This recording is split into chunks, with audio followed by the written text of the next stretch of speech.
नमस्कार श्रोता मित्र, वेद पाठशाला की अगली कक्षा में आपका स्वागत है। इन दिनों में हमारे सर्वेक्षण ने हमें प्रेरितों के काम नामक पुस्तक तक ले आया है। पिछले अध्ययन की समाप्ति पर मैंने आपके साथ पौलुस प्रेरित के व्यक्तिगत पेंतीकुस्त के विषय में बातें कर रहा था।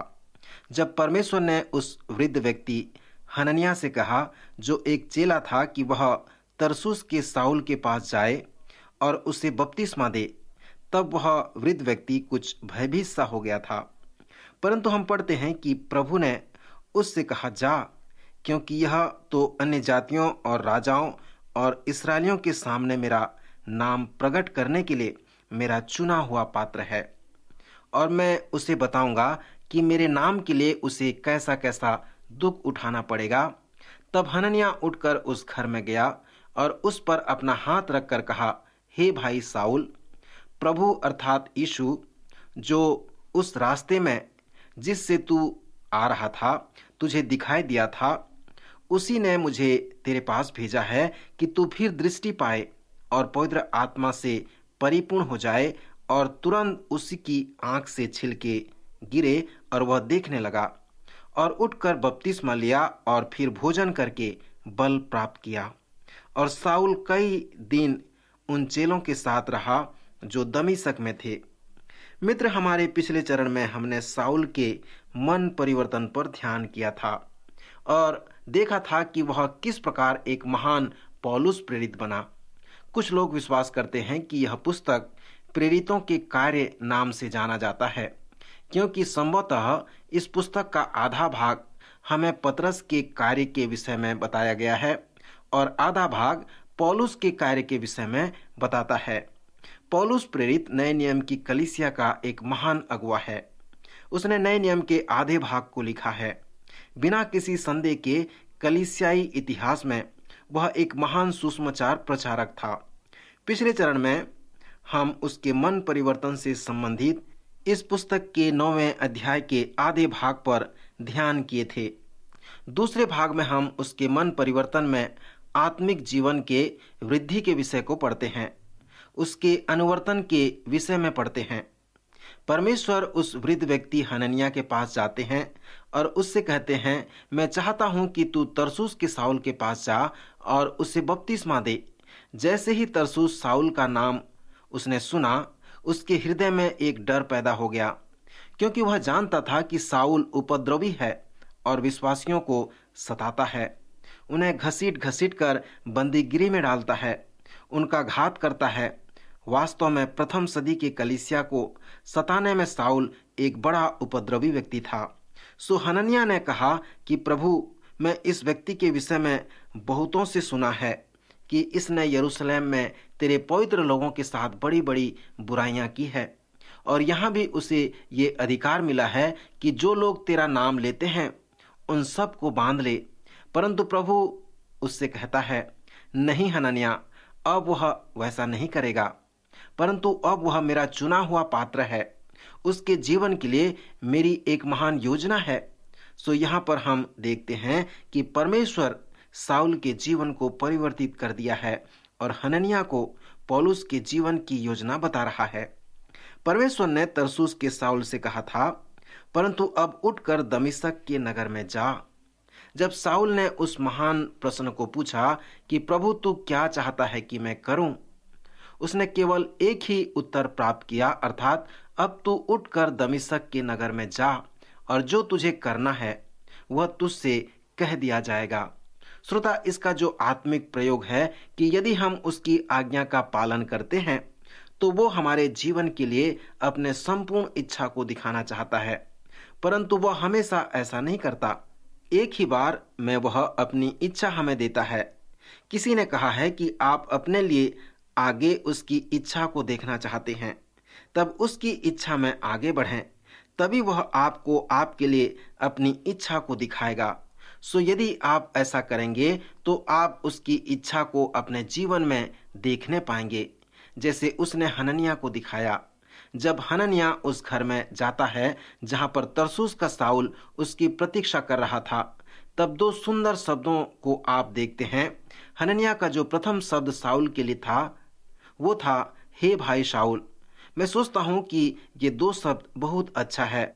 चक कोल्सन अपने नए जन्म की पुस्तक में हमसे कहा है, जब उसका नया जन्म हुआ, मेरे एक मित्र हैं जिनका नाम डग कोयल है। उसने चक कोल्सन को और हेरोल्ड हलगोस को आमंत्रित किया, जो सीनेट का सदस्य है, ताकि वह उसे अपने घर में मिले। वह जानता था कि वे राजनीतिक के विरोध में हैं, उसके शत्रु हैं, परंतु हेरोल्ड डग एक नया जन्म पाया हुआ विश्वासी था। जब वे एक दूसरे से मिले, तब उसने उसके नए जन्म के विषय में बताया कि कैसे वह उसका घर गया और मसीह को अपने जीवन में अपना लिया। इन सभी बातों को देखकर वह अपने घर की ओर चला और फिर आकर उसे गले लगाकर उससे कहा, आप मेरे भाई हैं, मैं आपसे प्रेम रखता हूँ।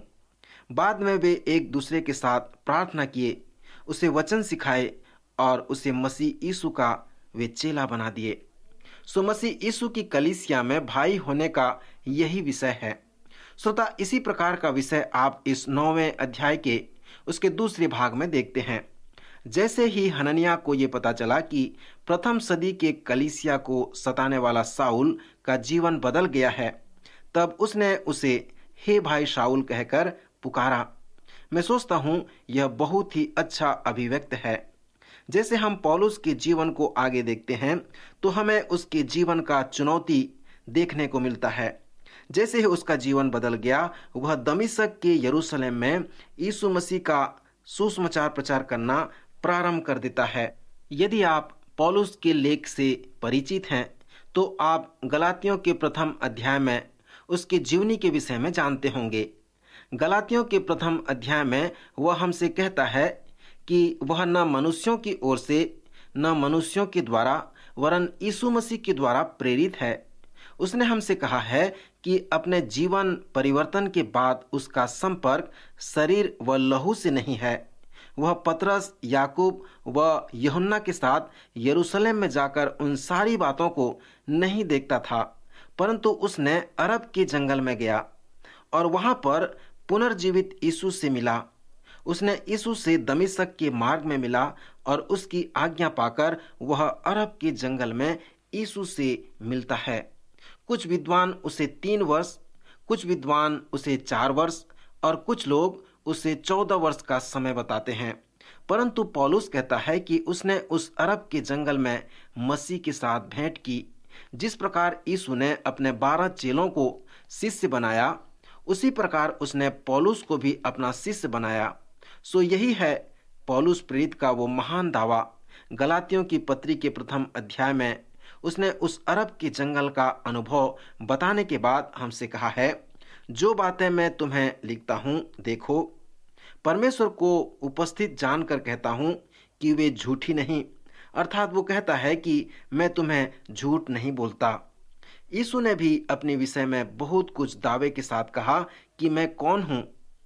C.S. लुइस इस प्रकार का चुनाव करते हैं कि आप यीशु को या तो झूठा या धोखेबाज या पागल कह सकते हैं, या फिर उस सत्य पर प्रतीति करके उसे प्रभु या उद्धारकर्ता या परमेश्वर का पुत्र कह सकते हैं। इमानुएल कह सकते हैं, अर्थात परमेश्वर हमारे साथ। इसलिए आपको चाहिए कि आप उसके सामने झुक जाएं और उसकी उपासना करें। तरसुस के शाऊल ने ऐसा ही किया। उसने गलतियों के प्रथम अध्याय में कहा है, या तो मैं झूठा हूं या फिर मैं नए नियम में मैं एक महान आश्चर्य कर्म हूं। यह महत्वपूर्ण है कि आप निर्णय करें कि पौलुस झूठा है या जिसने आधे नए नियम को लिखा है एक आश्चर्य कर्म है, क्योंकि हम उससे द्वारा लिखे गए नए नियम के आधे भागों को सर्वेक्षण करने जा रहे हैं। आपको इसका निर्णय करना होगा। अरब के जंगल में उसके अनेक अनुभव हैं, उसके जीवन परिवर्तन का अनुभव है, उसकी शिक्षा, उसके लेख का अनुभव है, उसके पास स्वर्गीय अनुभव भी है।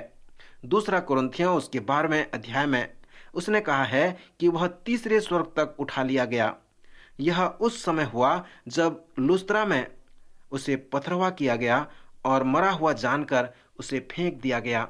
श्रोता, जैसे आप पौलुस के जीवन के अनुभवों का अध्ययन करते हैं, इस बात पर स्मरण रखें कि उसकी जीवन परिवर्तन के जीवनी और साथ ही साथ अरब में जंगल में उसके जीवन के अनुभव पर आप अध्ययन करें। प्रेरितों के काम के 9वें अध्याय 26 पद में आप उस वचन को पढ़ते हैं जहां पर लिखा है, यरूशलेम में पहुंचकर उसने चेलों के साथ मिल जाने का उपाय किया, परंतु सब उससे डरते थे, क्योंकि उनको प्रतीति न होता था कि वह भी चेला है। परंतु बरनबास से उसे अपने साथ प्रेरित के लिए पास में ले जाकर कहा कि इसने किस रीति से मार्ग में प्रभु को देखा और उसने इस बातों की ओर फिरकर दमिश्क में उसने कैसे हियाव से यीशु के नाम में प्रचार किया। यहाँ पर हम एक सुंदर स्वभाव को देखते हैं कि प्रेरितों के काम की सेवा पतरस व प्रेरित पौलुस के द्वारा आगे बढ़ती है। सो यहाँ हम बरनबास को देखते हैं जो सुसमाचार प्रचार में पौलुस का प्रथम साथी बना। बरनबास नाम का अर्थ है सांत्वना का पुत्र। पौलुस के जीवन परिवर्तन और अरब के जंगल के अनुभव के पश्चात वह अपने नगर अर्थात तरसुस को जाता है।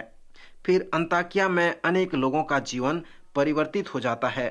बरनबास उन नए विश्वासियों को संभालता है, परंतु जब उन्हें वचन की शिक्षा देने की बात हुई, उसने पौलुस को अपने पास बुलाने का निर्णय किया और उसे बुलाकर शिक्षा देने की सेवकाई प्रारंभ की। सो बरनबास ही वो व्यक्ति है जो कलीसिया निर्माण करने में उसका एक बड़ा भाग था।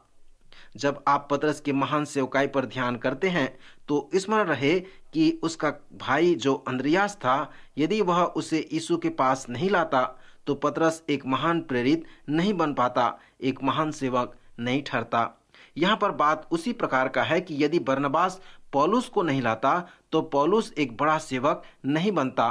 तो जैसे मैंने कहा कि बरनबास नाम का अर्थ सांत्वना का पुत्र है, तो उसका नाम ही उसे सेवा के वरदान का वर्णन करता है, क्योंकि दूसरा तिमुथी के 4 अध्याय और 11वें पद में पौलुस लिखता है और वह तिमुथियुस से पूछता है कि वह उसके पास मिलने को आए, और वह लिखता है कि यूहन्ना मार्क को वह अपने साथ में लेकर आए, जो सेवा के लिए एक काम का व्यक्ति है। अब उस व्यक्ति के साथ ऐसा क्यों है जो प्रथम मिशनरी यात्रा में सताव को देखकर घर वापस चला गया था? वही व्यक्ति पौलुस के जीवन के अंतिम समय में सेवा के लिए एक उपयोगी व लाभप्रद व्यक्ति है। यह इसलिए क्योंकि वह पहले हमेशा बरनबास के साथ सेवा में बना रहा और वह पौलुस प्रेरित के साथ प्रथम मिशनरी यात्रा में भी बना रहा। सो इस जवान मनुष्य के अंतिम समय में वह एक उपयोगी सेवक बन जाता है। यह यूहन्ना मार्क वही व्यक्ति है जिसने दूसरे सुसमाचार अर्थात मरकुस रचित सुसमाचार को लिखा है। श्रोता, जैसे आप प्रेरितों के काम को पढ़ते हैं और पौलुस और पतरस के जैसे महान व्यक्तियों के स्वभाव को देखते हैं, तो इस छोटे व्यक्ति बरनबास के वरदानी नमूने को अनदेखी न करें।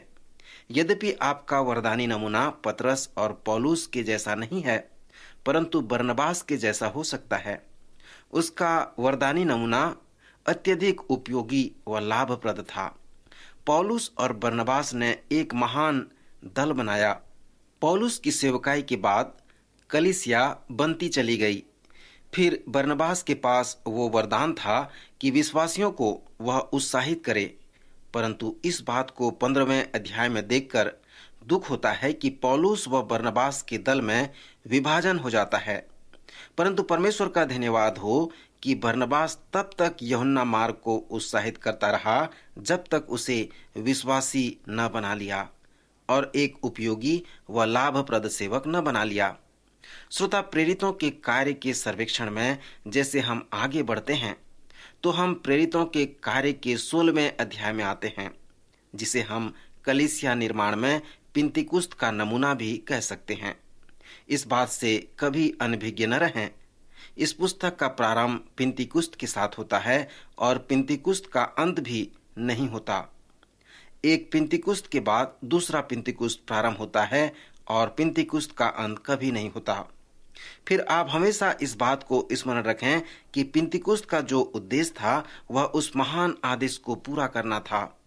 जब महान आदेश दिया गया उसके पश्चात विश्वासियों को कहा गया कि पिता की प्रतीक्षा के लिए वे प्रतीक्षा करें। सो उन्होंने प्रतीक्षा की और जब तक पिता की प्रतिज्ञा उनके ऊपर न आया, वे परमेश्वर की प्रतीक्षा करते रहे। उस पिंतीकुस्त के दिन में वो पूरी होती है और परिणाम ये निकलता कि 3000 लोगों ने प्रभु यीशु मसीह पर विश्वास किया और प्रभु के चेले हो गए। फिर विश्वासियों की संख्या बढ़ती गई और कलीसिया के लोगों ने भी प्रचार करना प्रारंभ किया और इसे प्रभु द्वारा दिए गए उन महान आदेश को वे पूरा करते चले गए। ध्यान करें कि इस प्रेरितों के काम नामक पुस्तक में सुसमाचार को फैलाने में एक समय व परिस्थिति है। इसे हम पौलुस के जीवन परिवर्तन में देख सकते हैं। दमिश्क के मार्ग में पौलुस के पास एक व्यक्तिगत अनुभव है और साथ ही साथ अरब के जंगल में भी उसका व्यक्तिगत अनुभव है।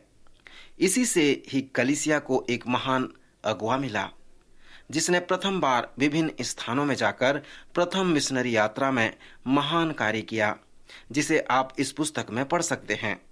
जब आप 16वें अध्याय में आते हैं तो पौलुस अपनी मिशनरी यात्रा प्रारंभ कर देता है। वह सुसमाचार प्रचार करने एशिया जाना चाहता है क्योंकि उसके पास अलग प्रकार के पिंतीकुस्त का अनुभव है। हम पढ़ते हैं कि पवित्र आत्मा ने उसे एशिया में प्रचार करने के लिए वर्जित कर दिया, सो वे वहां प्रचार नहीं किए। यद्यपि पौलुस व उसके मित्र एशिया के मूसिया और बितुनिया में जाना चाहते थे, परंतु पवित्र आत्मा ने उन्हें मना कर दिया। सो वे मूसिया में होकर त्रोआस को गए और उस रात पौलुस ने एक दर्शन देखा कि एक मनुष्य मकिदुनी पुरुष खड़ा हुआ, उसके विनती करके उससे कहता है कि पार उतरकर मकुदुनिया में आ और हमारी सहायता कर।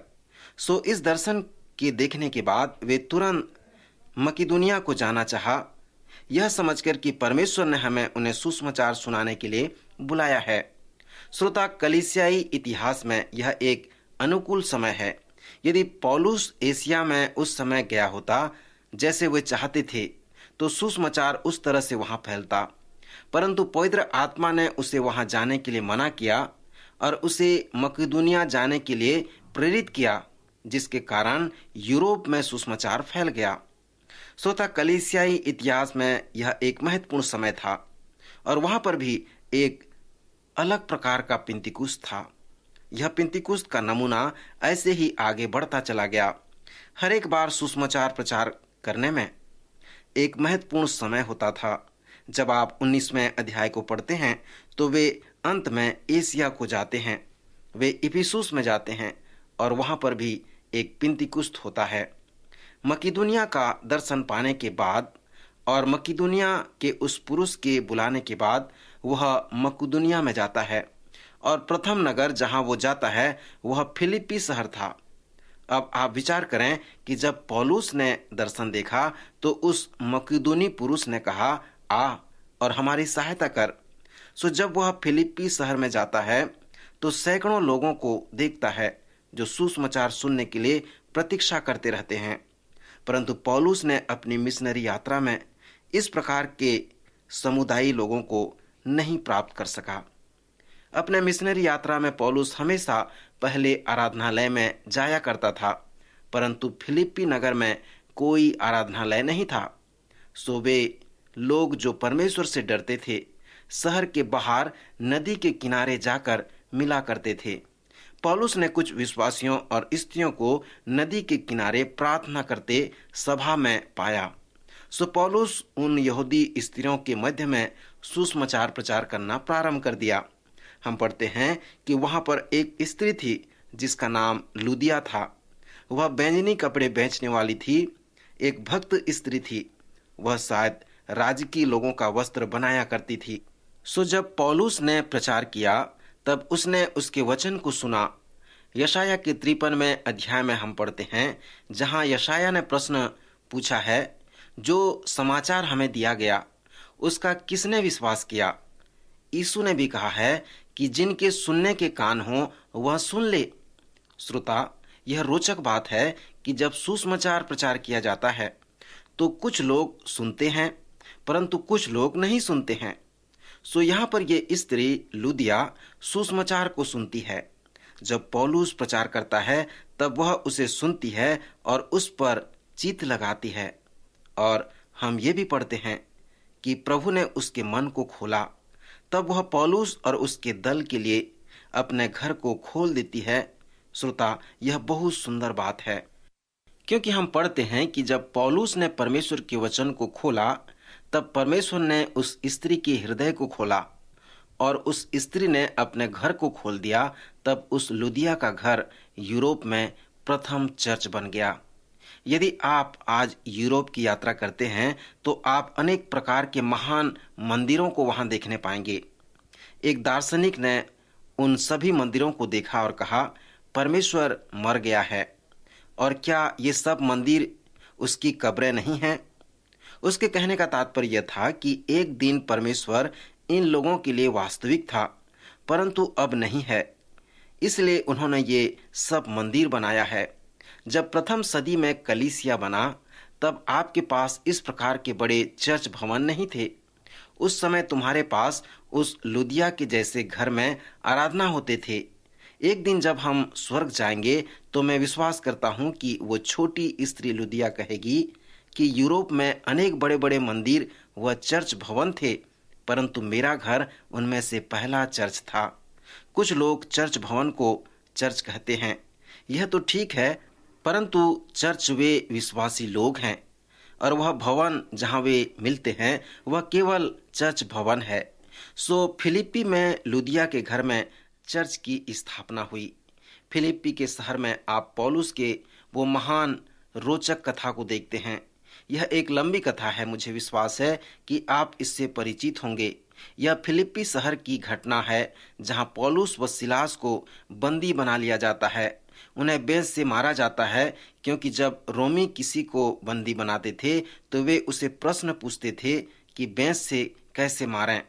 इसलिए पौलुस ने दूसरा कुरिन्थियों उसके 11वें अध्याय में कहा है कि मैंने 5 बार 39 कोड़े खाने, 3 बार मैंने बेंत खाई। ये ऐसे कोड़े थे जो मांस को उधेड़ देते थे। सो यहाँ पर हम देखते हैं कि पौलुस व सिलास बेंच से मारे गए और उन्हें बंदी गृह में डाला गया, परंतु परमेश्वर के एक दूत ने उन्हें आकर छुड़ाया और वे स्वतंत्र हो गए। और इस प्रकार हम देखते हैं कि वहाँ जो एक दरोगा रहता है वो अपने आप को मार डालना चाहता है, परंतु वे उसे वचन सुनाते हैं। वो वचन सुनकर विश्वास में आता है और उद्धार प्राप्त करता है, बपतिस्मा लेता है। श्रोता मित्र, परमेश्वर इस प्रकार मनुष्य के जीवन में कार्य करता है। वो इस प्रकार अपने कलीसिया को निर्माण करता है। अनेक लोग विश्वास करते हैं कि यह वो व्यक्ति है जिसने पौलुस ने मकदूनिया के दर्शन में मिला था। श्रोता मित्र, जैसे आप पौलुस और सिलास की इस घटना को जो फिलिप्पी में हुई पढ़ते हैं तो इस पद को कभी न भूलें, प्रभु यीशु मसीह पर विश्वास कर तो तू और तेरा घराना उद्धार पाएगा। मुझे आशा है कि आपने ऐसा विश्वास किया है और ये निर्णय किया है कि यीशु उद्धार करता है, मसीहा है, प्रभुओं का प्रभु और राजाओं का राजा है। यदि नहीं तो आप क्या प्रतीक्षा कर रहे हैं? यदि आप उस अध्ययन से संबंधित कुछ मुफ्त में साहित्य पाना चाहते हैं तो हमें पत्र लिखें, हम आपको उपयोगी साहित्य भेजेंगे। प्रभु आज के वचन द्वारा आपको आशीष दे, आपकी सहायता करे।